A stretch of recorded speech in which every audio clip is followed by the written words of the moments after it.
Welcome to the Wild and Fierce podcast. We are your hosts, Amber and Johanna. We're here to explore womanhood through real, raw, and unfiltered conversations. Please remember this podcast is for education only and not a substitute for medical advice. Always consult your own healthcare professional. Let's dive in. All right, everybody. Welcome back to another episode of the Wild and Fierce podcast, season 2.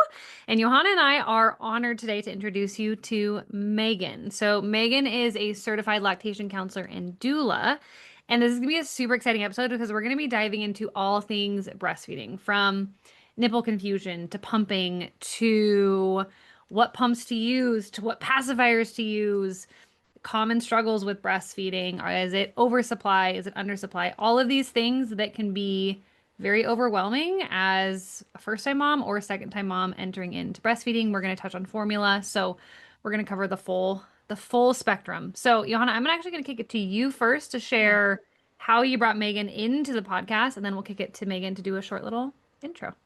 Awesome. So I took Megan's in-person breastfeeding, and I don't know if you really label it as like breastfeeding and postpartum, but you definitely touch on so much postpartum stuff. My husband and I felt like we walked away like feeling so much more confident about postpartum.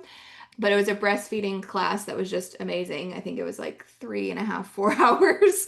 It was awesome. It's a long one. It's awesome. It completely changed. No, it didn't change my mind about breastfeeding, but what was kind of funny about this whole process is I've never really been afraid of birth or labor, or I'm like, I can do that. That's not scary. Breastfeeding terrified me. My nipples cracking or bleeding or hurting absolutely scared the crap out of me.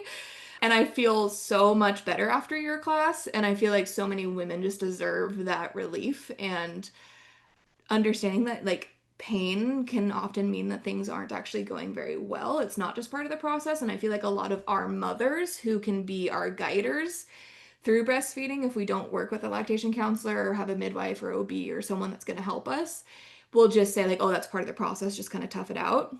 And so taking Megan's class, I feel so much better. My husband took it with me. Highly recommend having your partner take a class like Megan's with you too. The biggest reason that we had my husband do it is if I'm exhausted, sleep deprived, can't think straight, he needs to know the tools and stuff like that and how things work, and can give me suggestions and can help me figure things out. So that was why we chose to do it together. I highly recommend that for a lot of couples.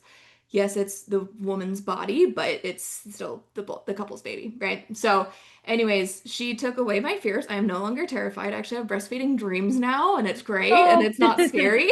So I am no longer terrified of my nipple. Well, I'm still kind of terrified of my nipples, but I'm actually more afraid of like teeth and biting. That's fair. Will be a thing. Yeah. But I also am very confident now that I know Megan and can have her come over and help me out. So Megan, we'd love to hear a little bit about you, what got you into this, your mission, why it's your passion, and then we'll go from there. Yeah, thank you. And I'm so relieved that you did bring your husband. I always encourage partners to come to that class because like you said, it's going to be hard to remember all of the things. And so I call it like a spotter, like having your spotter there to be like, hey, remember that? But yeah, I'm Megan. I have been a lactation counselor and birth and postpartum doula for about 4.5 years now. I have always been very natural minded. So I had both of my babies at home with local certified midwives. I just thought, oh, I'll have my babies at home. It's natural. I'm going to breastfeed. It's natural. It was pretty general for me. So it was quite humbling when breastfeeding was a lot harder than I thought it was going to be with not only my first, but also my second baby. So in between babies, I decided to get certified as a lactation counselor because I didn't have that great of an experience with the lactation consultant that I saw with my first. And I kind of troubleshooted a lot on my own and just started going down the rabbit hole of learning. And I was like, I want to help women. I know that if I feel this way, there's got to be a bunch of women that also feel this way. And just, it finally like clicked for me. I think before you have kids, you hear all of the stories and then of, how challenging it was or how it didn't work for them. And so once I had that experience, I was like, I got to get out there and help moms. I feel like I could do a good job helping moms through the same experience. So yeah, I got certified right before I gave birth to my second, and I probably had a bit of a big head because I had done all of like the book work and got the certification, but I had like no boots on the ground, like experience.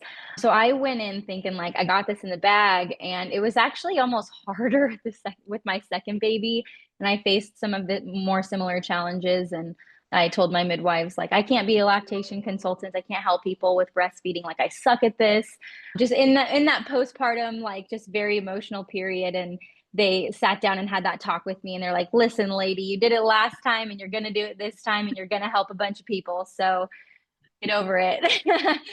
So anyways, yeah, I am very passionate about doing in-home care. So that's kind of what sets me apart, I think, from a lot of lactation consultants, lactation counselors. Typically, they're working in a clinical setting.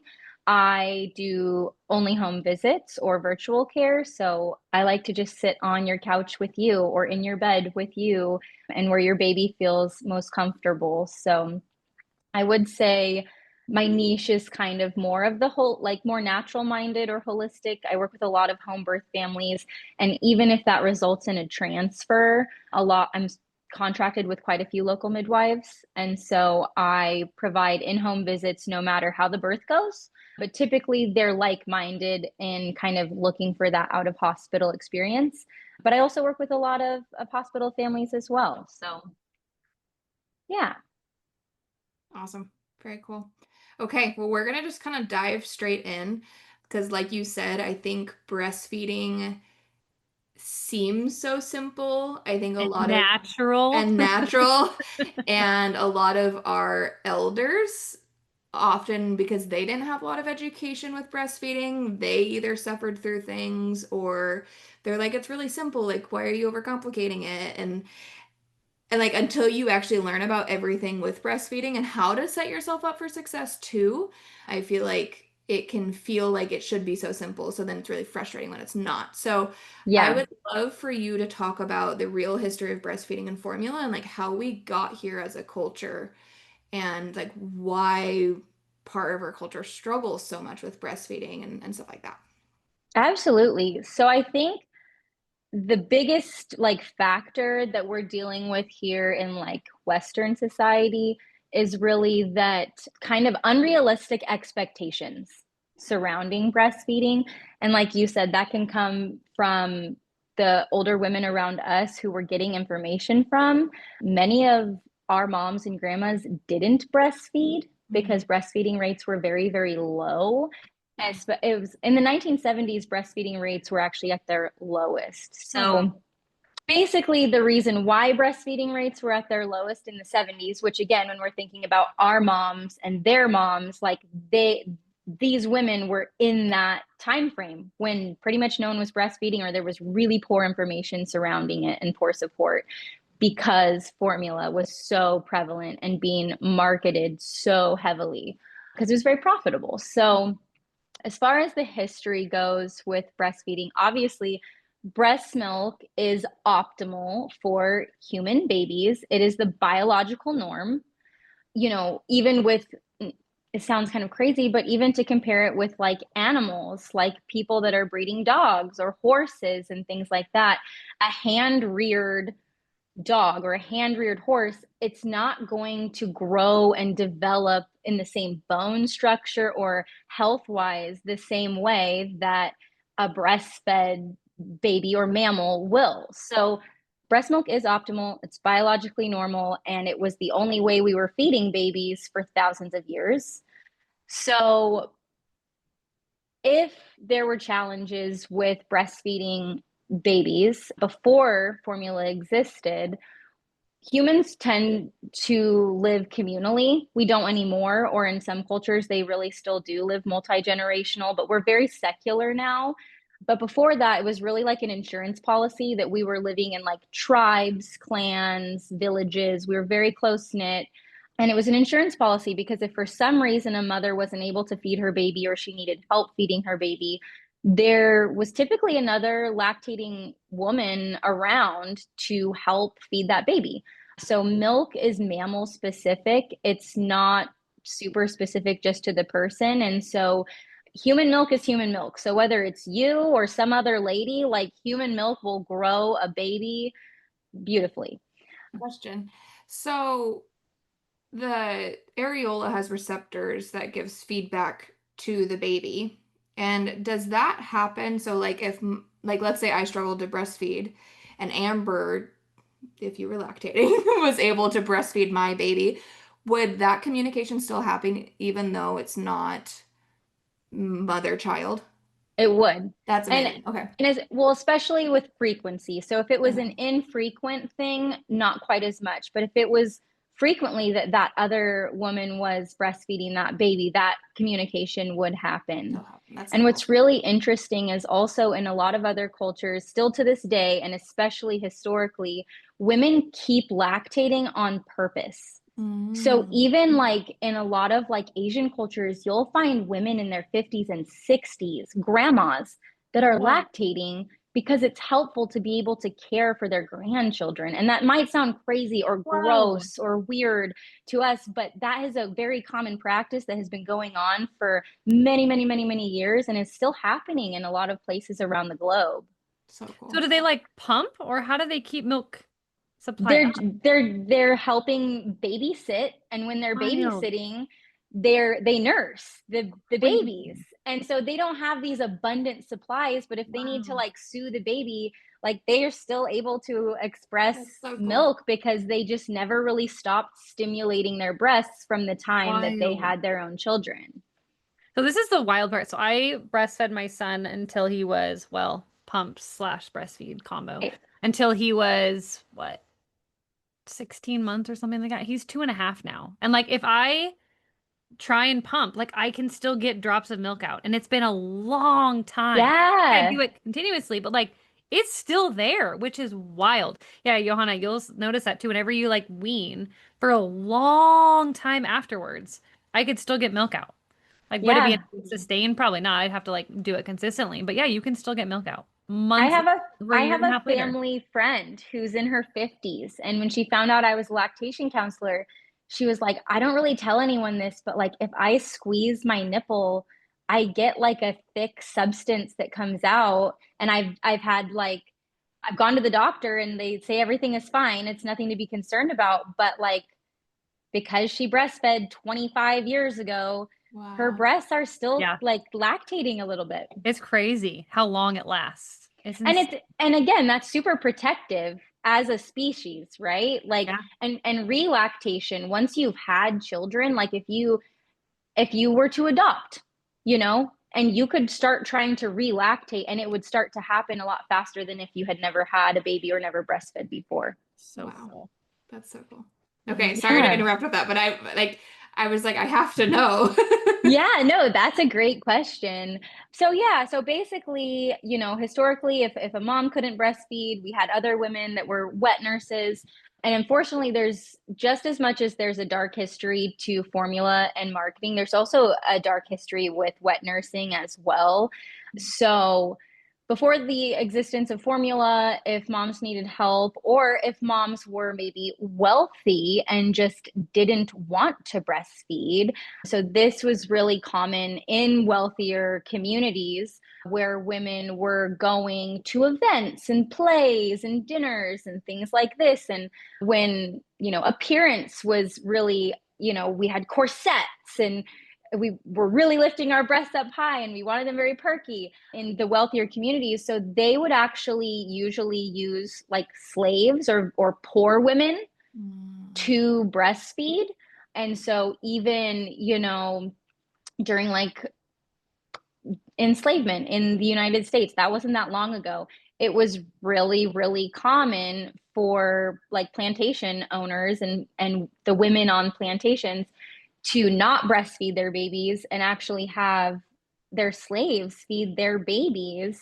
And what's really sad is often those women were lactating because they had their own babies, right? But those babies would be sold off to another plantation. And so that's kind of a darker history of wet nursing. So there's a beauty to it. There's really a beauty to it, knowing that, you know, we've had that community, but it was kind of distorted in some ways too, and used like in a bad way. So with formula, the the invention of formula was around 100 years ago, and that was really during like the Industrial Revolution. So that was really when we wanted both moms and dads working in factories. So we didn't have moms at home feeding their babies anymore, and we wanted everybody working. So we didn't have enough wet nurses to have all of these women working. So the invention of formula came from a really good place too. It's like if, you can't or you don't have access to a wet nurse, this was also kind of, probably really freeing to the communities and minorities that were being forced to wet nurse and didn't have a choice. This was probably really freeing and like healing to them as well. So, but with formula, because it's sold, anytime we're selling something and it's profitable, it can get a little bit sticky. And so what had happened is in the 60s and 70s, formula companies were sending women that worked for, the formula company to third world countries dressed as nurses and medical professionals. They weren't, they were sales representatives looking like medical professionals. And they were going to these third world countries, just passing out formula saying, it's going to grow your baby bigger and stronger and fatter. Who doesn't love a big fat baby? And unfortunately, they would leave, and formula requires clean water and proper preparation.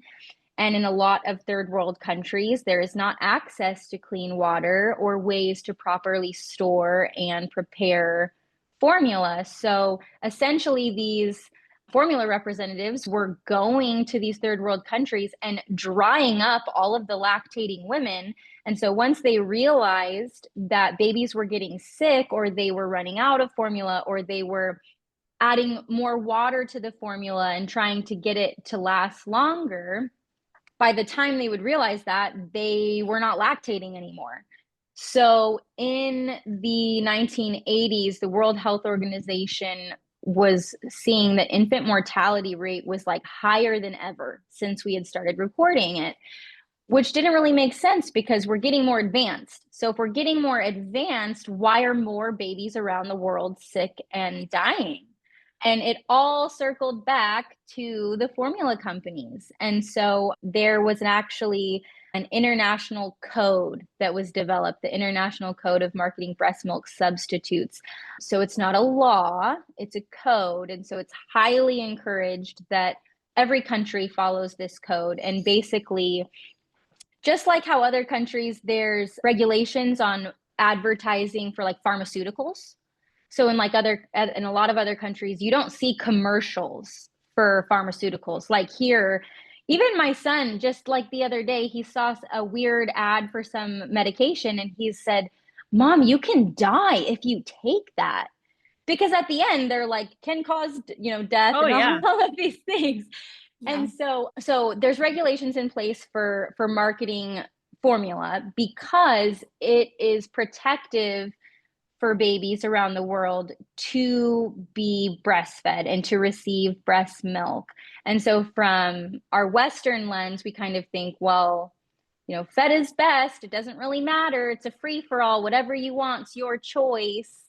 And if we look at it from like a global perspective, breast is best, and it's what is protecting infant mortality around the world, because not everyone around the world has access to clean water and electricity. And even people here in the United States, and I talked about this a little bit in my class, but if you were to live in like a rural area, or you don't have a vehicle, and if you receive free formula through the government, like, yes, that's a blessing that we have WIC, but you have to go to the WIC office to get your formula.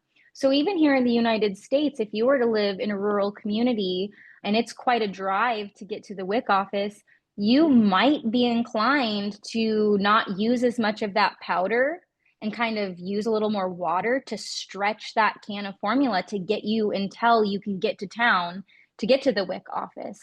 Or even if you live in town, but you take the bus and it's winter time and you have 3 other children and you have a brand new baby and you have to load everyone up on the bus in snow, you might be more inclined to try to kind of spread that formula out and not use it as directed to get it to last longer, which in turn, the baby's not getting efficient vitamins and nutrients and minerals and calories. So I think, It's not just about the liquid, it's about what's included in it. yes. And so I think people hear breast is best and they turn their nose up and they're like, well, fed is best. Everyone wants to feed their baby. That is like the most basic thing we can do as a parent. Like nobody goes into having a baby thinking like, I might not really feed this baby. Like, of course, fed is best. Like we have to feed babies. It's just, yeah. And I think that that's really just a big band-aid that kind of, when people have like guilt around their situations, I think that can make them maybe feel better. Or I think when people don't know how to support a mom that is struggling with breastfeeding, that's just such a great slogan. It's just, it has a ring to it. Yeah. I couldn't agree more, especially from someone that I breastfed both my kiddos. And I heard that so many times. Like when I was really struggling, well, you could always try formula, like fed is best. Like I heard it all the time. Yeah. And you're like, I know. Yeah. But it can feel kind of like this scapegoat, like easy way out when breastfeeding is getting hard to be like, well, I can just go to formula, because it does. It can feel a lot simpler than having cracked and sore nipples and, all of those things. But yeah, I think it's become, like you said, a band-aid or a way to help either yourself or someone else feel better when you don't have the expertise or the guidance that they need to actually support them. And I remember when I was struggling with supply with my first baby, by the time I had my second baby, everyone knew better than to tell me fed is best. But with my first baby, I remember hearing it and it just stung because I'm like, I just want this to work more than anything. Yeah. Like I wanted it so bad. And I'm like, I know my options. I really want this to work.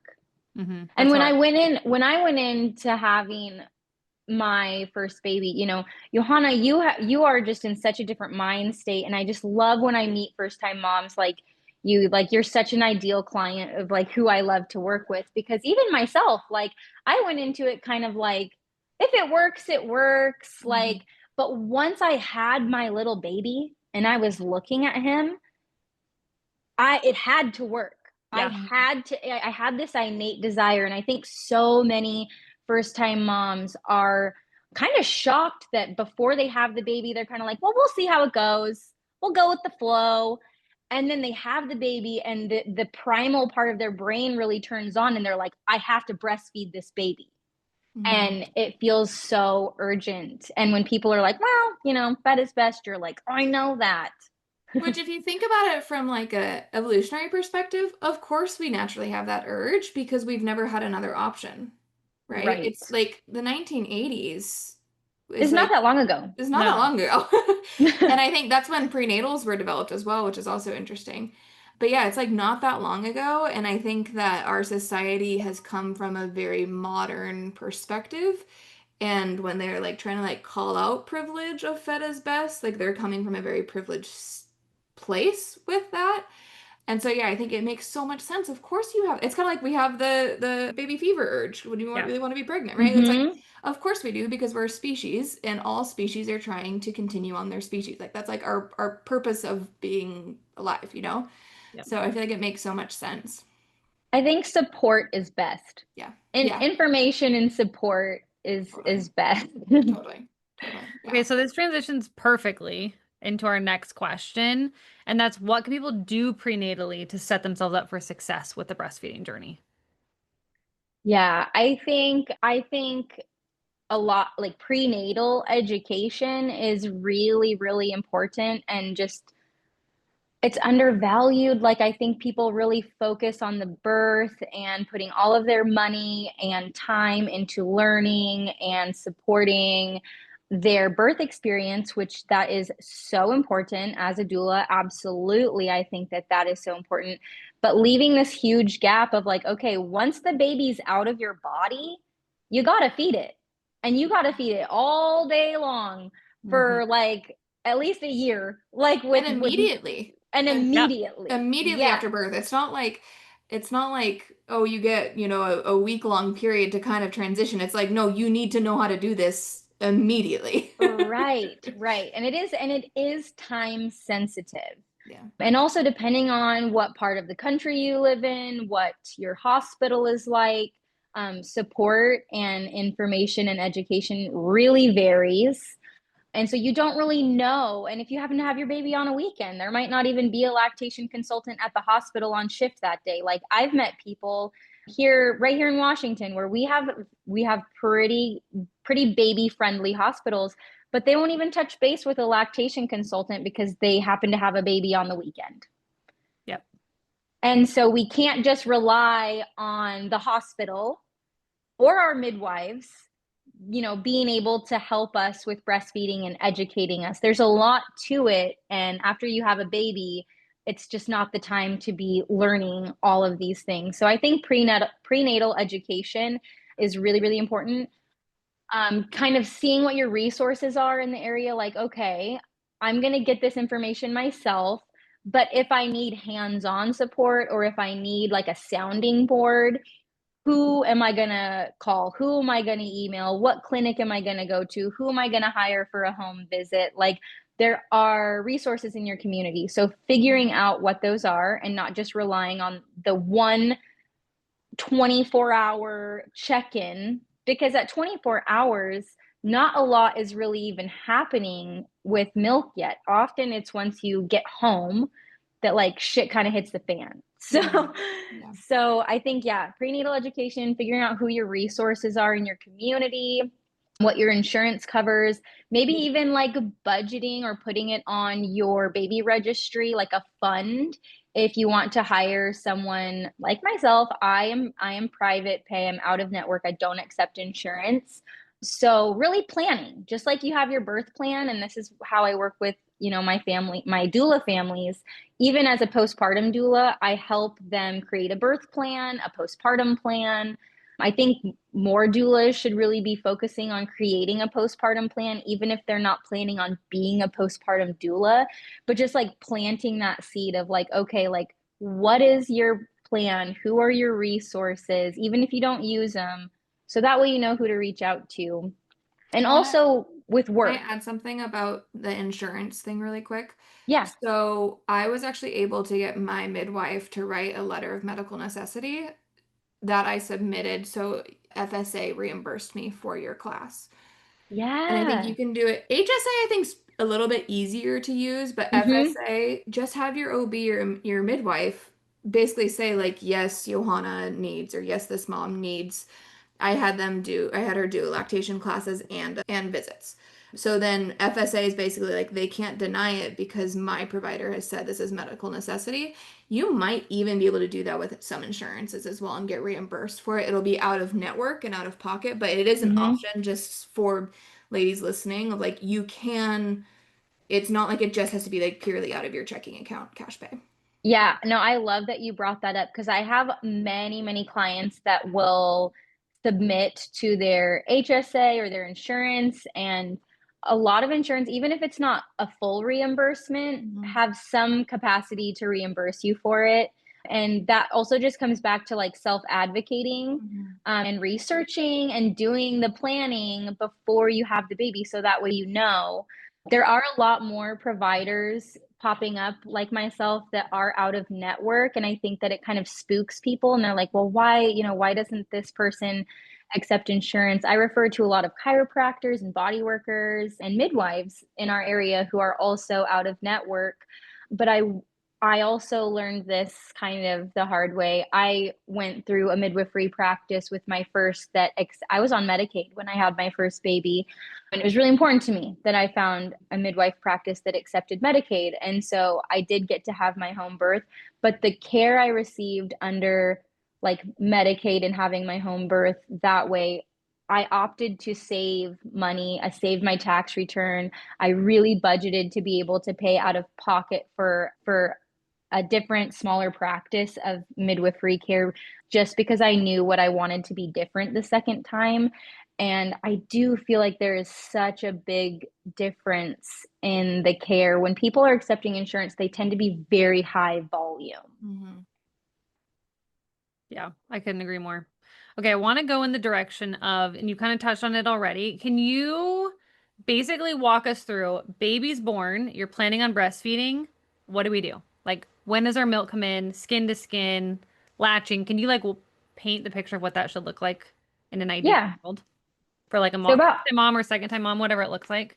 Yeah. So about halfway through pregnancy is when your body starts producing colostrum. So even if you're not leaking, your body is starting the hormonal process of creating that early milk. The early milk is colostrum. It's kind of honey-like or syrupy. It's thick. It's not in copious amounts. It's very small, but it's like a lot of bang for its buck. You might hear it like liquid gold, things like that. And so colostrum's really, really high protein. So like I said, it's a lot of bang for its buck. Babies don't need very much of this thick colostrum to get full and to get the nourishment that they need. So once the baby is born, also the placenta is born shortly after the baby. So the placenta detaching from the uterine wall triggers a hormonal shift. So basically, you're going from gestation, growing the baby, to lactation. And so this switchover is when your milk making hormones rise and your pregnancy hormones dip. And so it's like, oh, we've had this baby. We need to start making copious amounts of milk instead of these small like volumes of colostrum. So within the first hour after giving birth to the baby slash placenta, we need to be stimulating our breasts to tell our body to bring in this transitional, more mature milk that will be in more copious amounts. So having kind of what's called like maybe the golden hour, something people are more familiar with. But what that really means is immediately after the baby comes out, having immediate skin to skin with mom, and then hopefully latching the baby within that first hour is so, so important to trigger those hormones to start increasing the volume of colostrum that you are making. So for the first 2 to 3 days, depending on what number baby it is for you, or if you have, any underlying kind of health things, but typically around like for the first 2 or 3 days, we're making colostrum, which is just enough for our babies. Our babies have very small stomachs in the first 2 days. They hold like 5 to 7 milliliters, which is about like 1.5 teaspoons of milk, which I also think is important to note because when I had my first baby, and I hear this a lot in the birth community, especially the more like natural minded community, is like, oh, babies just need drops. They don't need much, they just need drops. Some moms, including myself as a first time mom, took that way too literally. Okay, a teaspoon or a teaspoon and a half is more than drops. Yeah. So I think sometimes we have to be careful about like the verbiage that we use with moms too. But so long as we are stimulating the breasts soon after birth and then continuing to stimulate them frequently. And frequently is like the key part. So not just that first initial stimulation, whether it's with the baby latching or hand expression or a breast pump, even if you didn't get that golden hour and your baby had to go to the NICU or to the warmer, stimulating your breasts and then continuing to stimulate them very frequently is what is going to turn that colostrum into transitional milk, which looks like milk. It's more white or kind of like creamy yellow, and it starts to come in bigger volumes. But basically, for the first week, you are every day you're getting more and more milk so long as you are frequently stimulating your breasts. What do you mean by frequently? Like, could you, like, is that every hour, every couple hours, every three, twice a day? Like, what is frequently? Yeah, so at the hospital they will say like every 3-ish hours. I would argue you can't overdo it. Like And babies come out and they're rooting around a lot. And we have all of these interventions like swaddling them and putting hats on them and putting mittens on them and sticking a binky in their mouth. All of those things are interventions that are going to slow down the process of transitioning your milk and getting larger volumes to come in. So if we don't swaddle our babies and we don't stick hats on them, we don't stick binkies in their mouth, they're going to want to probably nurse like 12 to 16 times in a 24-hour period. So I usually tell my clients, nurse the baby as much as they're signaling to nurse, and don't go past 2 hours. Mm-hmm. So if your baby's snoozing and taking a nap and it's been 2 hours, we're going to wake that baby up and feed them.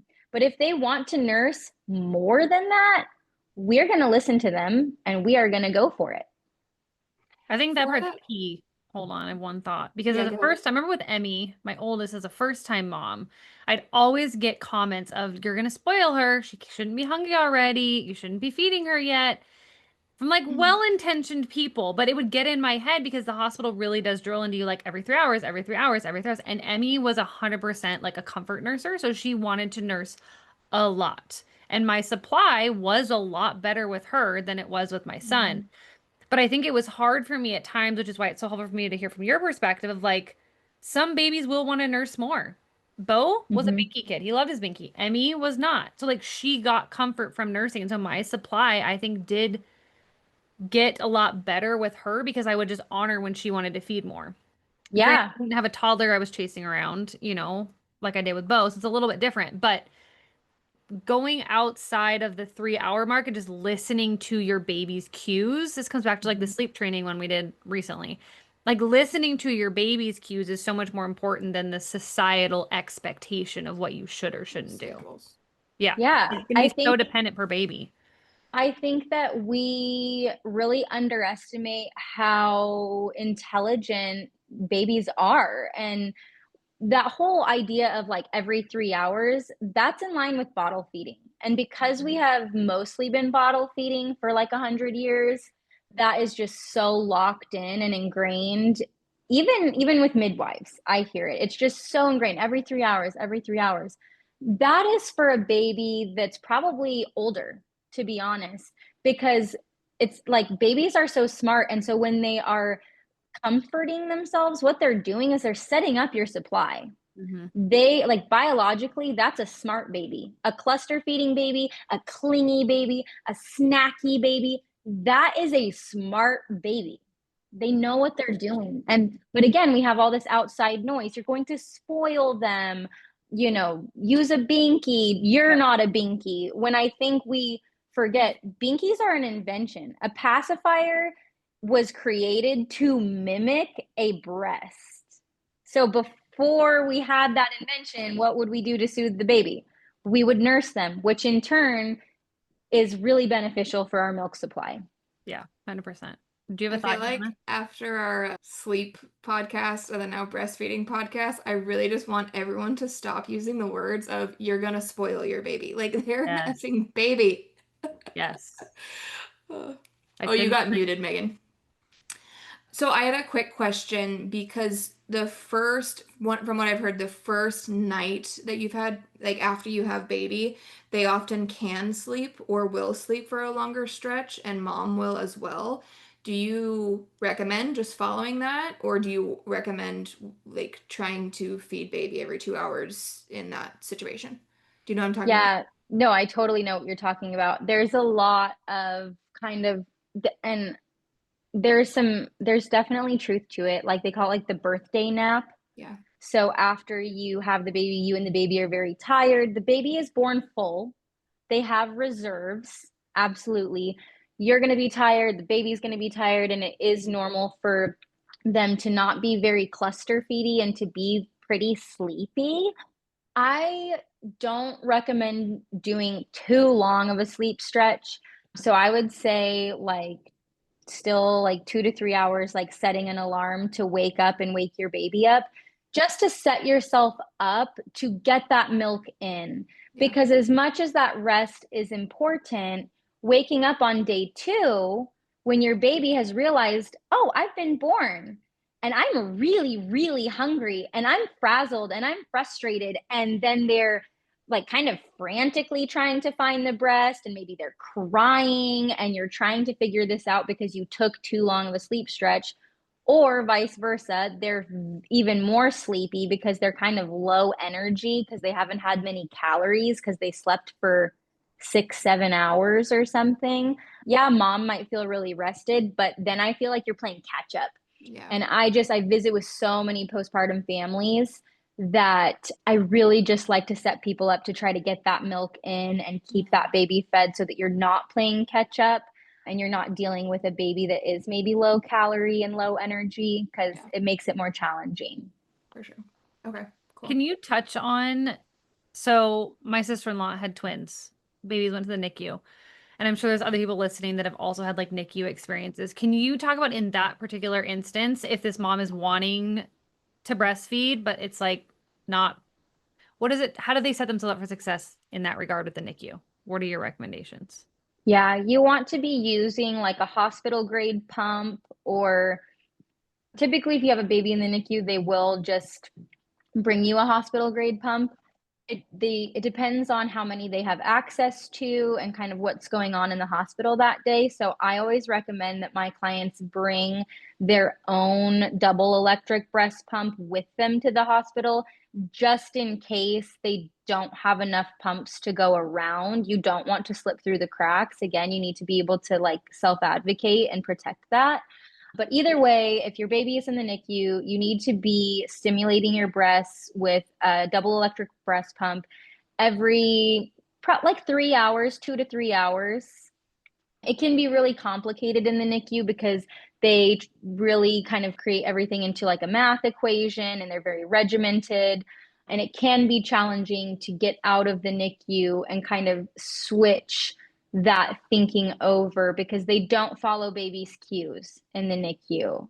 And so you get home, and I actually love working with NICU families getting home and helping them make that switch. It's really hard, but you can do it. And I have seen moms do it, but they kind of plant this seed of like fear and doubt and this rigidness. And sometimes people don't get out of that. And that's also super valid. And I can understand why that happens, because they do instill so much kind of fear around the NICU experience. So I also would say if you have a NICU baby, it's like chess. So just kind of do what you need to do to get out of the NICU, because I've also seen my clients, my clients that are really advocating for breastfeeding, because they really like bottles. They really like love 'em. bottles in the NICU. They wouldn't even like let my sister-in-law nurse hardly at all. That's what I'm saying. And so when moms are really adamant, they're like, I'm going to be there for every nursing session, and they're doing weighted feeds. They're timing the baby. Oh, they didn't get That's enough. what they did. They would time them with a bottle. And if they didn't get all the bottle down, immediately the feeding tube went back in. Yep. Like, what if he just wasn't hungry anymore? Well, and that's the thing, is they're not looking at it from like a biological standpoint. Also, they're overfeeding premature, often, not always premature, but very often babies in the NICU are premature or are small because they're a twin or a triplet. Yep. So, they're timing them on these bottles that are way too full. And then they're like, they didn't do good enough. Yep. And so I usually just tell my clients, you can advocate for nursing as much as you want, but at the end of the day, we need to get home. And the quicker you can get the heck out of there and get home, the quicker you can get on track with what your feeding goals actually are. So I would say hiring a private lactation consultant to help you transition from NICU to home, if you don't plan on bottle feeding or you don't want to bottle feed, is so imperative, because otherwise you're just going to end up staying in that loop that they put you on. Yeah, I couldn't agree more. Yeah, it was wild. I'd obviously never been through an NICU experience myself. So to kind of live through it through her was very, very eye-opening. And she didn't have a whole lot of access to lactation consultants, which was frustrating, and really had to advocate for herself to get one. And the expectations of both babies having to finish a certain bottle at a certain amount of time. And if they didn't, the feeding tube went back in. It was wild. And I was like, are we even talking about like baby's sleeping cues, feeding cues or anything like that? Like maybe he's just not full. Maybe it's too much milk or not hungry. Maybe it's too much milk. Like Right. it's just really wild. Well, and biologically, so breast milk is digested very quickly. Breast milk is meant to be digested quickly so that babies are waking up frequently, touching base with all of their body rhythms, their body temperature, their heart rate, their breathing, their blood sugar. And so newborn babies and especially premature babies are really more like they're meant to be eating small volumes frequently, not large volumes spaced out. So when they place those expectations on babies, of course they don't meet their expectations because biologically that's not how they're supposed to be eating. Yeah. It's so backwards. Like I everything. know. What the We're heck? finding this trend. Johanna and I are finding this trend with every guest we bring on. We're like, this is backwards. Why? Like Yeah, we're well, working against common sense. Yeah, and against biology and nature and all the things. And so, well, surprise, surprise, there's we always like to money to be think we're made. smarter Yeah, than, nature. We know better and we can make it easier. yeah. Do we want to go into nipple confusion while we're here? Let's talk nipple confusion. Is it a thing? Is it not a thing? Give us all your thoughts. I literally hate the word nipple confusion. So again, we are like so underestimating how intelligent babies are when we say that they're confused. They're not confused. Babies know exactly why they're preferring the bottle.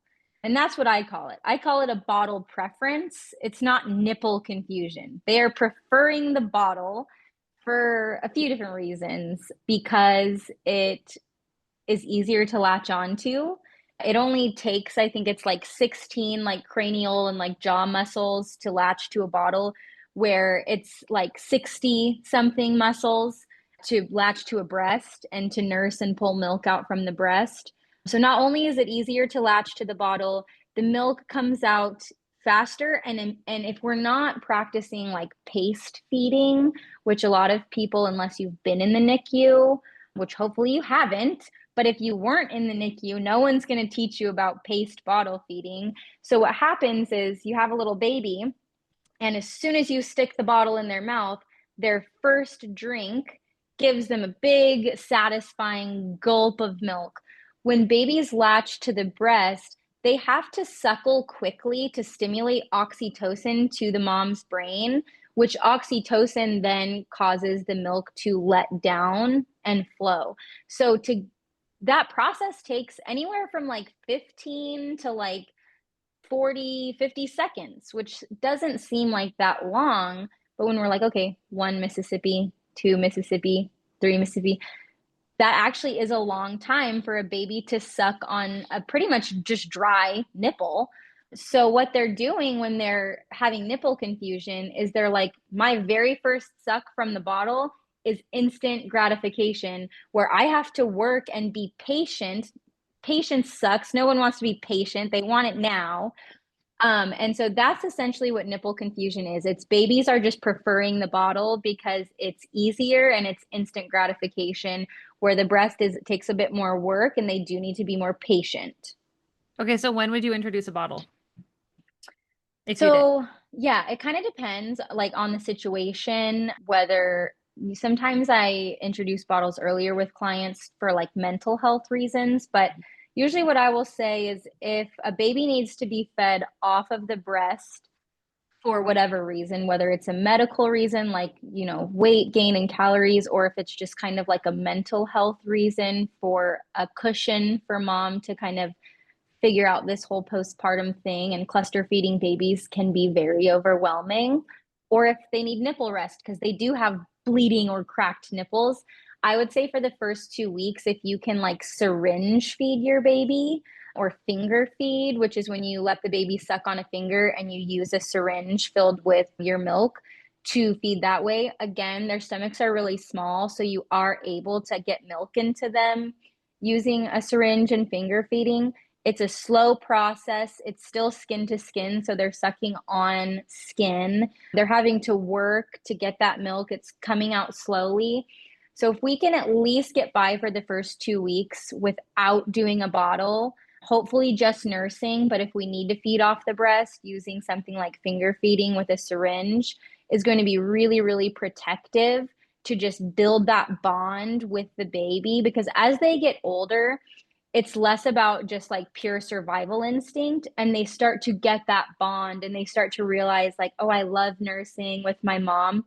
So when you do bring a bottle in, a good time to bring it in is really more around like that 4 week mark, give or take. It doesn't have to be super rigid, but we really want to establish the slow feeding and the practicing, and bringing a bottle in around 4-ish weeks, give or take.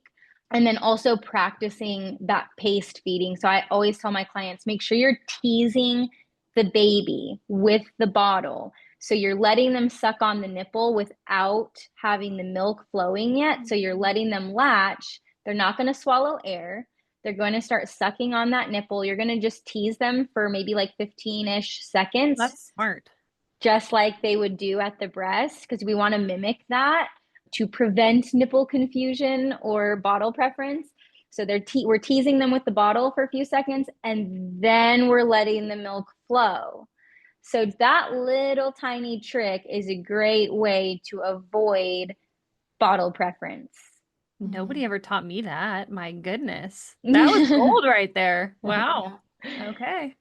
Yeah, and then it's really sad and overwhelming when moms are like, oh my gosh, now the baby's refusing to nurse. They're arching their back, they're pushing against me, and it makes me feel like they hate me. I hear all of this like verbiage that's so sad, and it's like, your baby doesn't hate you. They're just smart. And So this is what my son did. My son did this at 4 months. He was great at nursing until 4 months, and then he wanted nothing to do with it.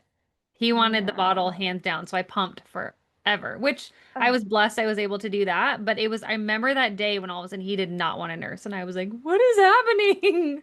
Why is this happening? Like your sister did fine.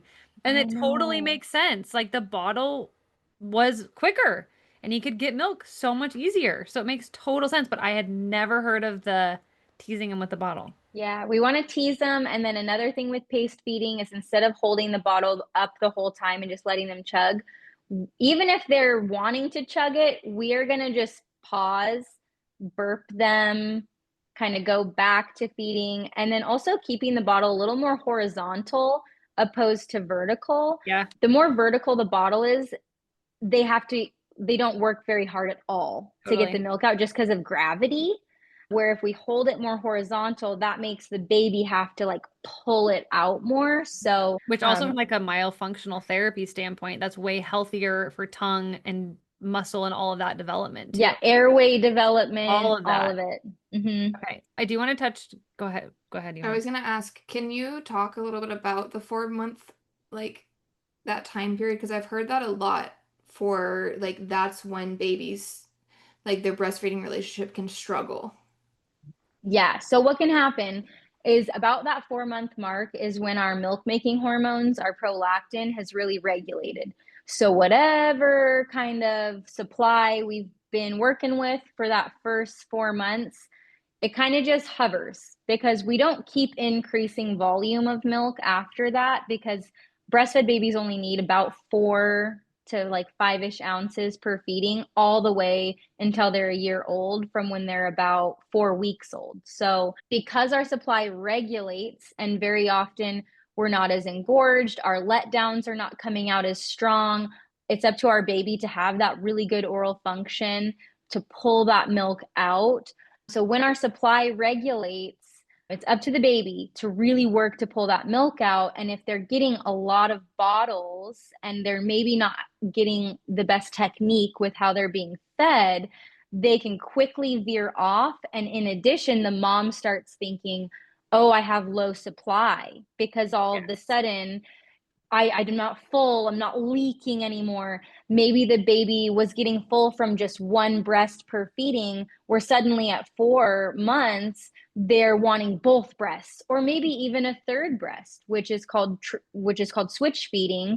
And I love switch feeding. It's so good for your supply. But that's when a baby wants to nurse this breast, and then they go back and nurse a third breast to finally be satiated.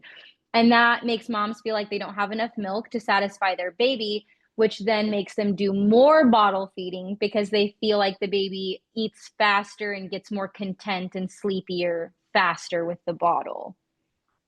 So interesting. Should we go into supply and oversupply while we're here? Yeah. Okay, let's go into that. And I also, while you're talking about this, will you touch on the difference? You already brought up about how much milk babies need and how much they can get from the breast, but will you talk about the difference in this conversation of we see on social media all the time how much people pump and then people compare themselves? Like, will you realistically talk about how babies get milk out of our breasts compared to what you get out of a pump and what's realistic? Yes. So I think also just with like the social media age that we're in. So again, with kind of circling back to the beginning about like unrealistic expectations of like why moms face so many challenges. So we are not growing up seeing breastfeeding. Like most of us are doing it for our babies the first time we're even like seeing it. Where in a lot of other cultures, you would see your sister, your aunt, your mom, you would see all of these people nursing babies. So by the time you're an adult and have your own baby, you pretty much know how this whole thing works. Where here we're on social media, and that's really where we're seeing a lot of examples. And unfortunately, women now think that pumping is a for sure part of breastfeeding. Like you can't breastfeed a baby without a breast pump. You have to pump, which is not true. Pumping should be optional, hopefully, but it's not required. Pumping is not required unless you like want to pump or if you're, facing supply issues. Breastfeeding is like an umbrella term. And so I always feel bad when I hear like pumping moms are like, oh, well, I don't breastfeed, but I pump. And it's like, no, that actually is breastfeeding. Anytime a baby gets breast milk, it's considered a breastfed baby, even if it's through a donor. So even if it's not, you could adopt a baby and have access to donor milk, and that's a breastfed baby.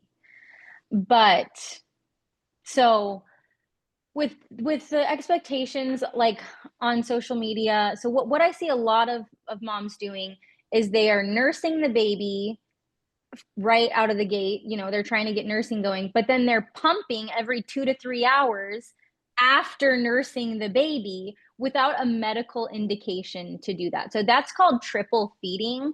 It's not sustainable. It's a really great way to cause postpartum mood disorders and send you off the deep end. And if you don't have a medical reason to be triple feeding, to nurse your baby and then to pump right afterwards and to do that is going to cause an oversupply. So it's going to tell your body essentially that you have 2 or 3 babies to feed. And then, it's very satisfying to see all the bricks stack up in your freezer, like it totally is.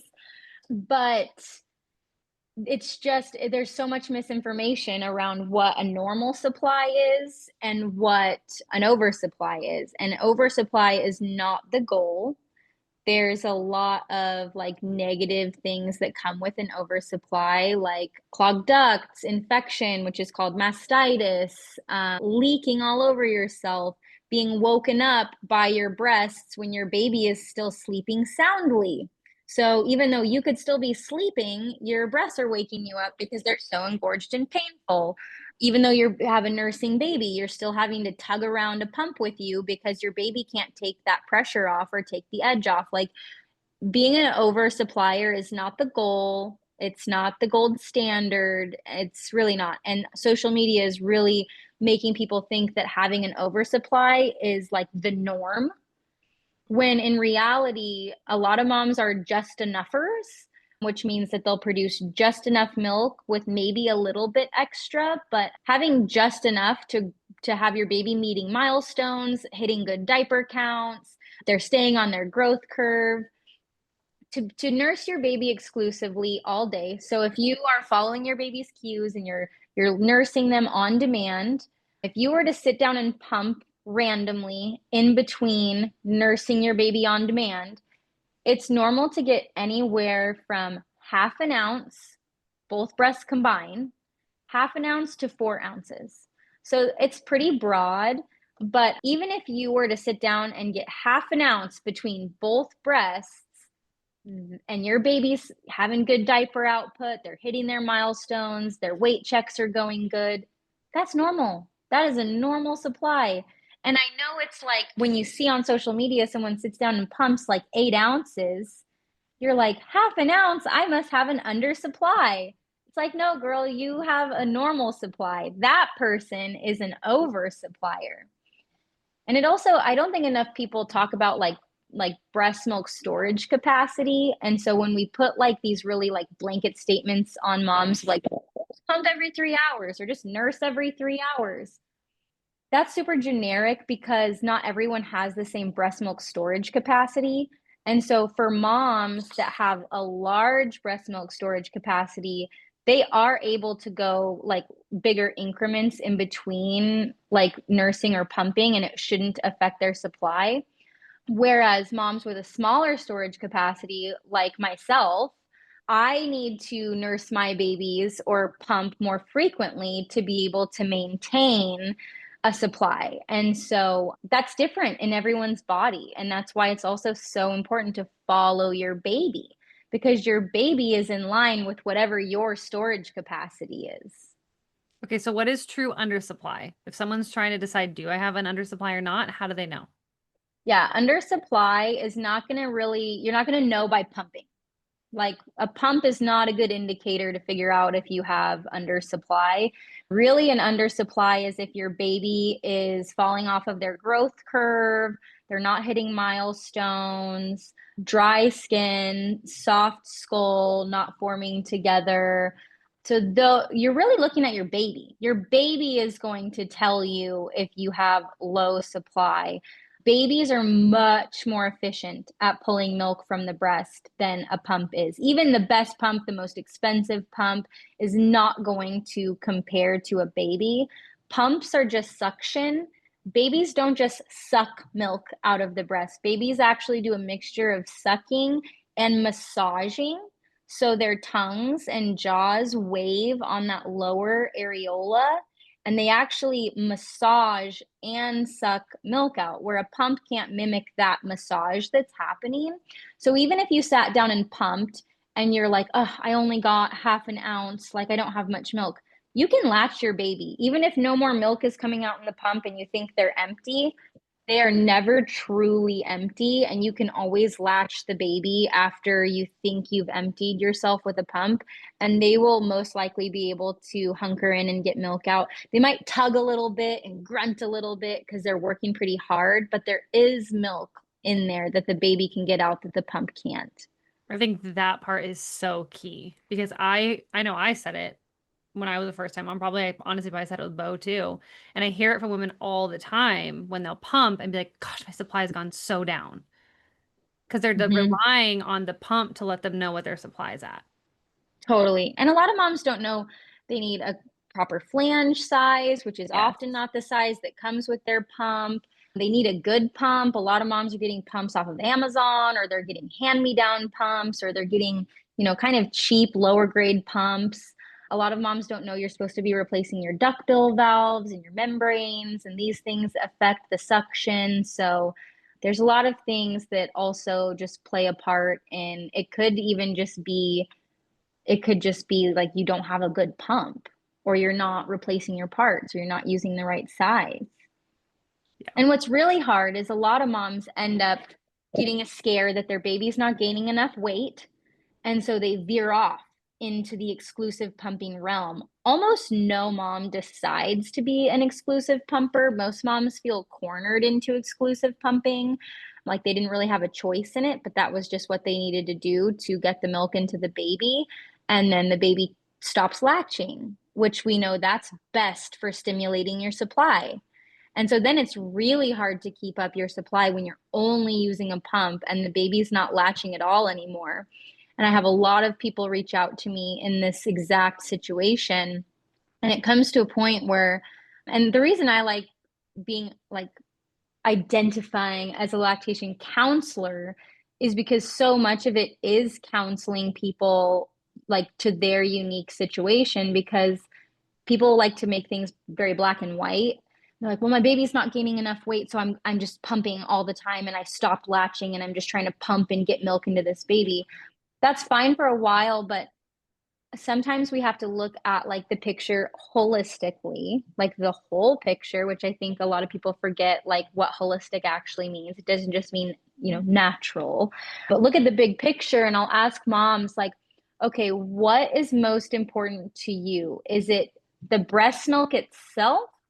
Or is the act of nursing your baby from your body more important to you? Because sometimes we reach a point where moms will just give up exclusive pumping entirely because they've lost that connection and that bond, and they realize like it's not even really about the milk per se, but they thought it was, and then they just end up formula feeding, where I really try to catch people in that window of like, okay, maybe we can't get our supply where we need it to be right now. Where's our mental health at? And many moms are like, you know what? Actually, the actual nursing my baby is more important to me than just the milk itself. So sometimes we come to kind of like a crossroads if we've been triple feeding for a while and we're struggling with like mental health stuff, where it's like, okay, let's protect the latch. Like, let's protect the latch and that bond because we have milk. It might not be a full 26 ounces a day for this baby, but if we can still protect that latch and be able to latch that baby at Costco or at the beach and satisfy them, but maybe do a little bit of combo feeding with formula mixed with whatever you're able to pump. So that way you still are getting that bond and that experience. And your baby's still getting a ton of breast milk, but maybe with a little additional supplementation through the bottle, but you're still able to do nursing and bottle feeding without having to completely give it up. I love that. I feel So like really like gearing it towards the goals that the family has, I think is key. And not, I think so much of society puts their goals on the family rather than asking the family what their goals are.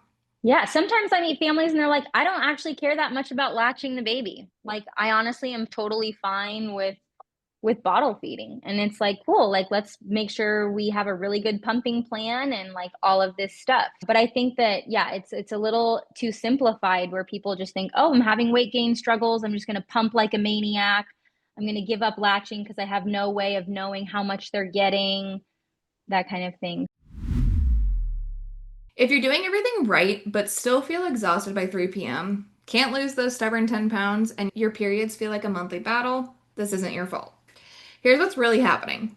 Most women are following advice designed for men's bodies. We're told to cut carbs, try intermittent fasting, just eat less, and move more. But our metabolism works completely differently than males' metabolisms. Your body isn't being broken, it just has bad advice that's not actually geared towards you. When you're exhausted, moody, and your hormones feel chaotic, your body is actually trying to communicate with you. It's saying, I need support and not restriction. This is why we created the free masterclass, Women's Metabolism and Hormones Made Simple. In just about an hour, give or take, we'd like to talk, you'll finally understand why your body feels like it's working against you and exactly how to work with it instead. You'll learn about the truth about women's metabolism, how much food you actually need to support your hormones, and why weight loss is so much more complicated than calories in, calories out, especially for women. It is completely free, and you can watch it anytime that works for you. This is such pivotal and important information that we wanted to make it super accessible. So you can either visit the show notes in this episode or head to wildmusewellness.com, go to resources and products, and you'll find the masterclass there. Stop fighting your body and start understanding it. Yeah. So as it's really hard because with marketing, there's like no regulations with what like bottle companies and pump companies can say. So it's really important to have that discernment and know that they're pretty much all going to say, this is the best product for a breastfed baby, because they know 87% of moms want to breastfeed their babies. So they kind of prey on you that way. So it's important to know, like with a pump, The size of the motor in your pump is the key factor of why it's going to work efficiently. So a lot of these wearable pumps that go in your bra, it seems very convenient, but the motor in them is really, really small. So they are notorious for causing low supply issues, clogged ducts, mastitis. They don't do a good job of really stimulating the breasts well. Cheaper pumps on Amazon that have kind of, again, you're looking at that hub, like whatever that main base of the pump is, if it's very small, it's not going to be very powerful. So, and a lot of moms don't know you can get a free breast pump through insurance. So that's, as a doula, I always make sure that my clients, if they have insurance, are ordering a breast pump through their insurance. And there's so many options on the websites that it's kind of hard to know which ones are good. I love Spectra. Spectra is tried and true. It's a really good brand. So I think there's 3 different like Spectra options on most of those websites that you can get your pumps through. So Spectra is a really reliable brand. Medela is a pretty good brand. They have been around a really long time. I would say they're sort of like falling behind. I think they're kind of trying to make their pumps a little more compact. And I think that's, they're kind of doing that because that's what people are looking for. But in the end of the day, like truly the size of that motor is going to make a difference. So I really like Spectra. Medela is probably next on the list. Snow has a pretty good pump. They're purple, such a weird name. All of them have weird names. So, and then a lot of people also don't know that you can actually rent a hospital grade double electric pump through your hospital or a lot of local like clinics. We have Inland Mama, which like shout out Inland Mama. I love Amy over there, but she and her little shop boutique, her baby boutique, she is contracted with Medela and is able to rent out hospital grade double electric pumps. They are worth thousands of dollars. You would never actually buy one. But if you're struggling with low supply or you have twins or you're getting out of the NICU or something, that's going to be a game changer to use a hospital grade pump, at least for a few weeks, and then getting in contact with a lactation specialist. So, and then a good old hand pump. I love a manual. It looks like a dinosaur of a contraption. I think, again, we're so used to like, we want Bluetooth. We want it to connect to our phone. We want it to have buttons. Play music. Yeah, we want all of these things. And like sometimes just like the more simple it is, especially for moms who maybe are more type B and they like all of the wires and the buttons, it's very overwhelming. It makes you not really want to pump. So you kind of space out your pump sessions more because you're like, ugh, that thing is like a robot. Where if you have a good old manual pump, it's so simple. It's easy to clean. You could throw it in a diaper bag. It has all the same components that a double electric breast pump has. The only difference is you can only do one breast at a time. But I would absolutely argue that a good old $30 manual breast pump by like Lansino or Medela is going to be better for breast stimulation and protecting your supply opposed to like an LV or a Willow or a Mom Cozy like wearable pump. And then as far as like bottles go, we're really kind of looking for like shape and texture and flow. So we're really looking for like really wide base. So a lot of nipples on bottles tend to be looking like a straw, like they just are very like pokey. And again, on the box, it's going to say the best bottle for a breastfed baby. So it's important that you understand, that moms understand, like we're really looking for a general shape. So we really want a very gradual, wide sloping, like a triangle, kind of looks like a mountain top. We're looking for like very soft silicone. So some of these bottles are really, really firm silicone, again, being more straw-like than breast-like. And we want a slow flow. So when we see these bottle brands, they have a super slow, a 0, a +1, a +2, a +3. That's all marketing. How can they get you to keep buying bottles when if you have a breastfed baby or even a formula fed baby, keeping that flow slow is really important so that they're using those muscles and having to pull that milk out and work for it. Because that, again, what we talked about from like the myofunctional standpoint is going to help with that airway development, that jaw development coming forward, and all of those things.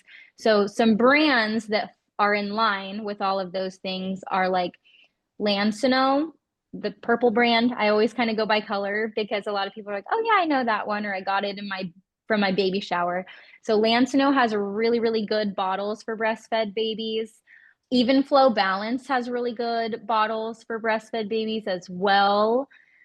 But, you know, these bottles that literally look like a breast, what is it called? Like the emulate bottle. Yeah. It's like round, and they literally tried to make it kind of look like a boob. It's not a good breastfeeding bottle. So you have to be So funny. very careful about how these companies market their products, because often they're not even coming from like a lactation standpoint at all. They're just a bunch of guys in an office that never. Oh Oh no. no. She disappeared. Okay. So, all in all, you have to be careful about like the marketing, because they will prey on all of the moms that want to breastfeed and say, buy my product, it's the best. So, I would say the top two are Lansino and Evenflow. Or if you come out of the NICU, you're going to be a diehard Dr. Brown's fan, because they're contracted with Dr. Brown's, and so that's what they're going to be using in the NICU. And Dr. Brown's is not a bad brand, but I would say switching to the wide neck Dr. Brown's bottle opposed to just their standard Dr. Brown's bottle. They do have more pieces to wash. And so, again, I'm really a big fan of working smarter, not harder. So having bottles that don't have those extra pieces for the anti-colic it's easier to wash them and things like that. And it's not really that imperative. I think it's just a good selling point is that it's an anti-colic bottle. And then as far Marketing. as pacifiers Can I ask go, a quick question about bottles? The brand Nuke, NUK. Do you have any like opinions on them? Because I think they're really good at marketing for like oh yeah, breastfed babies. no, I'm not a fan of Nuke. They're Okay. definitely they have a very firm silicone, and they tend to be just more straw-like instead Okay. of that really, really nice wide sloping. When it's really, really wide, babies have to really drop their jaw to get onto the bottle nipple, and that's what they need to be doing at breast. Where a lot of these other bottles, like the Komotomo and the Nook, and pretty much so many of them, even the Haka bottles, like they're so just straw-like, and that's creating a baby who's going to start learning to use the wrong muscles when they're breastfeeding and kind of create more of a shallow Mhm. latch. And then as far as pacifiers go, we already talked about how pacifiers were created to mimic the breast. So kind of erring on the side of like caution with pacifiers. So if you're facing low supply issues, your baby has weight gain issues, the first thing that I would like recommend to my clients is to really scale back on pacifier use if you're worried about your supply or your baby's weight gain. But again, we're looking for a very, very wide base pacifier when so many of the cute ones that are like aesthetically pleasing are really straw-like and not good at all for a breastfed baby. So the Ninico pacifier is a really good one. I wish it was on Amazon. What the heck? Like, we need to get that Yep. pacifier on Amazon.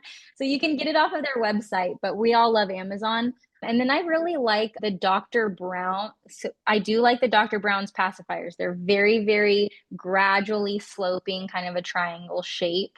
So, yeah, I think that a big hurdle is as soon as moms feel like they're getting the swing of breastfeeding going, they're forced to go back to work. And I think that's a huge reason why we have low breastfeeding rates in the United States. And that's like a lot of moms are just devastated because as soon as they're getting into this rhythm and they're learning their baby's cues and their supply is finally regulated, they have to go back to work and they're overwhelmed by like the pump. And again, we don't know if we're even have a good pump or what kind of bottles we're using when they're with the babysitter or they're at daycare. Well, So and that's I, also right around that same 4 month, like 3 to 4 uh-huh. month plateau too, which is tricky. It is. And, we're one of the only industrialized nations that does not have a federal paid maternity leave. And do you know who lobbies against getting us a federal paid maternity leave? Formula Formula company. companies. The formula companies. It's Surprise, insane. surprise. They literally, it's just Uh, crazy. And I actually wrote these numbers down because I think it's really interesting while we're wrapping this up. But so out of the, let's see, there's 1, 2, 3, 4, 5, 6, 7. There's 8 industrialized nations that don't have a federal paid maternity leave. So Papua New Guinea hasn't, I barely know where that is. They have Yeah. a population of 10 million. I might butcher some of these names. Suriname has like a population of 600,000. Micronesia has a population of 112,000. Nauru has 11,000 for a population. Palau is a 17,000 population. Tonga has a population of 104,000. The United States, we have 340 million people living here.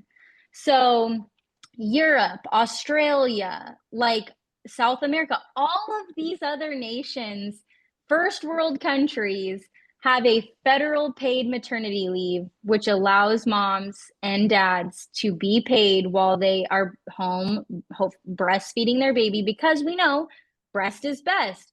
It's beneficial. It saves babies' lives. But it's just crazy when you look at those numbers. Those are all like islands. These are like tiny, tiny places. It's like they're We smaller than Spokane. yeah. Literally, thank you for saying that, because I think it's so important to realize that, like, that is so sad.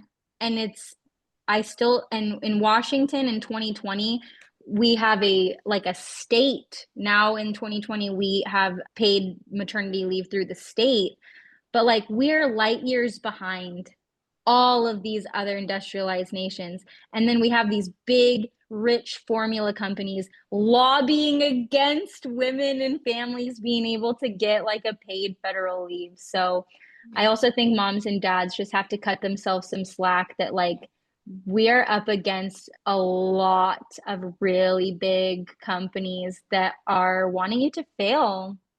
And it's really sad. It makes some more money. As It's sad all as about money. Everything, like every single interview this season is they like, were like, oh, why? surprise, Money. Money. money. But what's crazy is if we were to actually look at like places like in Sweden and like Denmark, they have like a 2-year paid maternity leave.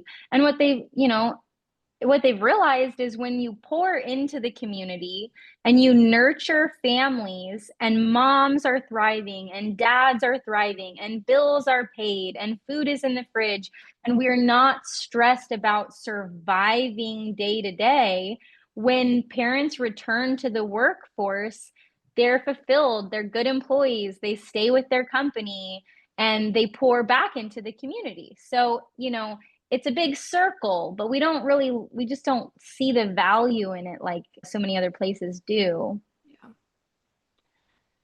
So Okay. sad.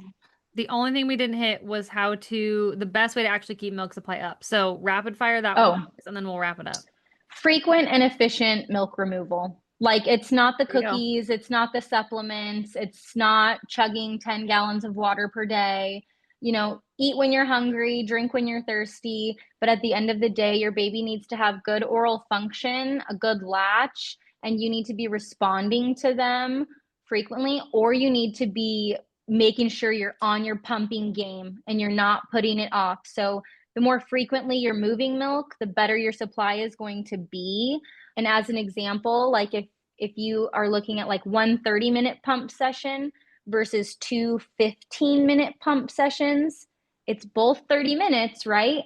But the fact that the 2 15 minutes, that there was a break in between, that's going to boost your milk making hormones more than sitting down and pumping for 30 minutes or pumping for an hour. So it's not about how long you're pumping or how long you're nursing. When you have a baby that's cluster feeding, that is the same concept. So doing those frequent stimulation, doesn't have to be for a long time, just stimulating them frequently. That is what is so protective of milk supply. Totally. Supply and demand. Love it. Okay. This is Again, amazing. comes down to marketing. They just want us to buy their cookies and all the drinks and all the things. Exactly. Everything. Which, like, I get Everything. it. As a mom that's desperate to get your milk supply up, it's easy to fall for all the things that tell you they're going to boost it. So It's Of a really course. easy population to sell to. it And is. they won't hurt you. Like I tell my clients all the time, those things aren't going to hurt you. Like if it makes you feel better and you have it in your budget, like sure, fine. But you can't be sleeping through your pump sessions and then Exactly. eating a cookie in the morning And thinking that's going to be enough. thinking that's going to like make up for the fact that you just slept for 6 hours because you didn't want to wake up and pump. Yeah. It's like 100%. skipping meals and taking supplements. It's like, yeah, you Exactly. can take the supplement, but you can't skip the meals. Yep. Right. Exactly. Once again, foundations. The basics. Always. Amazing. Okay. How do we find you? How do you Oh, yeah. all that So good stuff? yeah, you can find me on my website. So it's themilklady.net. You can find me on Instagram, the Milk Lady LC. You can find me on TikTok. It's also the Milk Lady LC. You can work with me virtually. You can work with me one-on-one in your home if you happen to live locally. And then I do have some online offers. I have a course. I also have some downloads of like going back to work, different things. And I have a little bit of merch on my website if you want some cute breastfeeding merch. So yeah. Amazing. Well, thank you, Megan. That was amazing. A load of information. I mean, even me having breastfed twice, I learned a lot that I wish I would have known far earlier than I do, but that's okay. Yeah. So thank you so much. I so appreciate it. Johanna, any closing remarks? No, just thank you. And I feel like hopefully this episode will cue some first-time moms into learning more and more, because I really do think, like what you had said, is education is power. Yes. Our knowledge is power. And if you're surrounded by a bunch of women saying, don't worry about breastfeeding, it's simple, it's supernatural, like take the initiative to learn about it. And I hope that this is Yeah. super And if you helpful. happen to be the unicorn mom where it all just goes off without a hitch and is perfect, Great. then great. Yeah. But if it isn't, you're going to be so glad that you at least had that baseline of like prenatal education. 100%. Absolutely. Yeah. Thank All you right, guys. so much. Well, thank you to Cool. everybody. Don't forget to like, share, follow this. And if you really want us to do us a huge favor, please go rate it on whatever platform you're listening, because that helps us get the news out to more ladies. So, Yes. all right, we'll see you on the next episode. Cool. Thank you. That's a wrap on today's episode. Thank you for hanging out with us on the Wild and Fierce podcast. If you loved this conversation, we'd be so grateful if you left a review and shared it with a friend who needs to hear this. And if you really loved it, take a screenshot, share it on your stories, and tag us. We'd love to see it. Until next time, stay wild, stay fierce, and keep owning your journey.